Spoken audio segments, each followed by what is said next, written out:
Hi friends, സാൻഡ്രം വ്ലോഗിൻ്റെ പുതിയൊരു വീഡിയോയിലേക്ക് സ്വാഗതം. ഞാൻ രമ്യ സന്ദീപ്. രാവിലെ നമ്മൾ കുറച്ച് കോവൽ തണ്ട് മുറിച്ച് നടാൻ പോവുകയാണ്. 2-3 രീതിയിൽ നമ്മളിതെങ്ങനെയാണ് നടുന്നതെന്ന് കാണിക്കുന്നുണ്ട്.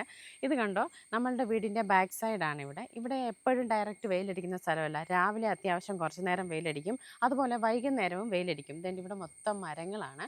ഏകദേശം ഒരു ഹാഫ് ചൂടലാണ് എന്ന് തന്നെ പറയാം. ഇവിടെ നമ്മൾ നേരത്തെയും കോവൽ നട്ട് നല്ല രീതിയിൽ തന്നെ വിളവെടുത്തിട്ടുണ്ട്. ഇവിടെ നമ്മളിപ്പോൾ ഒന്നും കൂടെ കിളച്ച് വൃത്തിയാക്കിയതിന് ശേഷം കുഴിയെടുത്ത് ഇവിടാണ് ഇപ്പോൾ നടുന്നത്. ഇതിനു വേണ്ടി നമ്മൾ തിരഞ്ഞെടുക്കുന്ന കോവൽ തണ്ടിന് പെൻസിൽ കനം മുതൽ മുകളിലോട്ട് ഉള്ള കനം വേണം. വേണ്ട, ഇത് നമ്മളിപ്പോൾ ഏകദേശം ഒരു പെൻസിൽ കനത്തിലുള്ളതാണ്. ഇതൊരു നീളം ടൈപ്പിൽ വലിയ കോവയ്ക്ക ഉണ്ടാവുന്ന ഇനമാണിത്. ഇതിൽ നമ്മൾ കട്ട് ചെയ്യുമ്പോഴത്തേന് ഇതിൻ്റെ ഇതുപോലെ 3 മുട്ട നിലനിർത്തിയാണ് നമ്മൾ നടുന്നതിന് വേണ്ടി തണ്ട് കട്ട് ചെയ്തെടുക്കുന്നത്. കോവൽ തണ്ടിന് ഏകദേശം ഒരേപോലെ ഇരിക്കുന്നത് കൊണ്ട് ഇതിൻ്റെ മുകൾ വശം ഏതാ താഴ്വശം ഏതാ നമുക്ക് മനസ്സിലാകാൻ പറ്റുകയില്ല. അതുകൊണ്ട് ഇത് നമ്മളിത് ഇങ്ങനെയാണ് കട്ട് ചെയ്യുന്നത്. ഈ താഴ്വശം വരുന്നത് നമ്മൾ നേരെ തന്നെ കട്ട് ചെയ്യും, എന്നാൽ മുകളിൽ തലപ്പ് വരുന്നിടത്ത് നമ്മൾ ചരിച്ചാണ് കട്ട് ചെയ്ത് കൊടുക്കുന്നത്.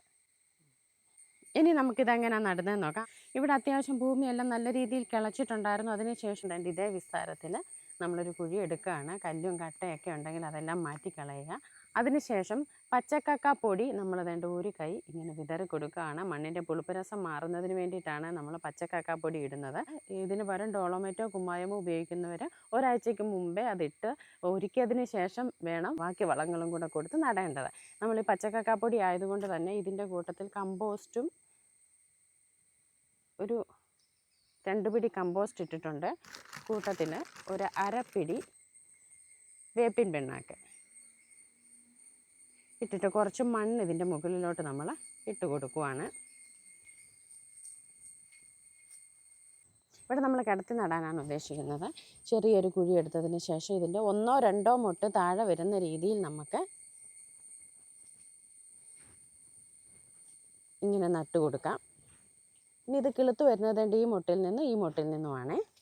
ഇങ്ങനെയാണ് നമ്മൾ കിടത്തി നടുന്നത്. ഇനി അടുത്തതായിട്ട് നമ്മൾ കുത്തനെ നിർത്തിയാണ് നടുന്നത്.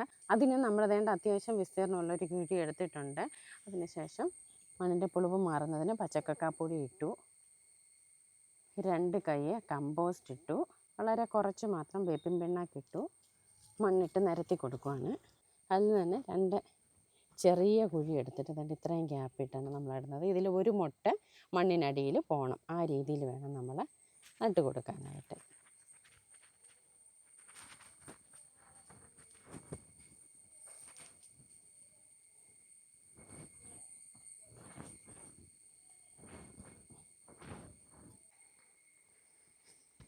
അടുത്തതായിട്ട് നമ്മൾ വേണ്ട കടയിൽ നിന്ന് വാങ്ങിച്ചിട്ടുള്ള ഒരു തൈയാണ് നടുന്നത്. അതിന് നമ്മൾ പച്ചക്കക്കാപ്പൊടി, ഇത് നമ്മൾ 3 പിടി കമ്പോസ്റ്റ് ഇട്ട് കൊടുക്കുന്നുണ്ട്. കുറച്ച് വലുതായിട്ടുള്ളതായതുകൊണ്ടാണ്.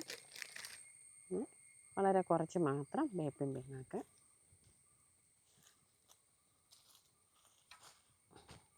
ഇതിന് നമ്മൾ കവറ് കട്ട് ചെയ്ത് എടുത്തിട്ടുണ്ട്.